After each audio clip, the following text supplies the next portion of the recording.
Avec 6% d'augmentation, soit environ 30 centimes d'euros, le prix du paquet de cigarettes a ce matin atteint ou dépassé les 6 euros. Une nouvelle augmentation face à laquelle les fumeurs semblent résignés. Ça augmente, ils n'arrêtent pas de l'augmenter, quoi. Mais bon, les gens ils fumeront toujours. Écoutez, c'est la vie. C'est mon mari qui fume, et quand on peut aller chercher le tabac en Espagne, on y va. Et puis voilà. Une évasion de la clientèle qui reste la principale crainte des buralistes. Par expérience, nous savons que chaque fois que le prix du tabac augmente, il y a une augmentation du marché parallèle.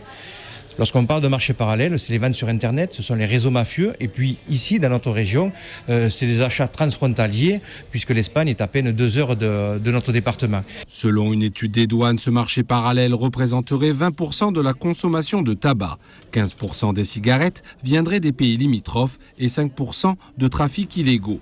Des trafics qui peuvent avoir pignon sur rue, comme au Clos d'Orville à Nîmes, où un point faune situé à 50 mètres d'un bureau de tabac vend des cigarettes à 4,50 €. 6% d'augmentation, ça va encore faciliter la contrebande. Et nous, déjà qu'on ne travaille plus très bien, on travaillera de moins en moins bien, puisque les gens continuent à vendre leurs cigarettes et il n'y a rien qui se passe. La hausse de 6% du tabac devrait quant à elle rapporter en une année à l'État quelques 600 millions d'euros. Un État qui a lancé en septembre un plan de lutte contre les trafics de tabac, mais qui a aussi déjà prévu une nouvelle augmentation de 6% au premier semestre 2012.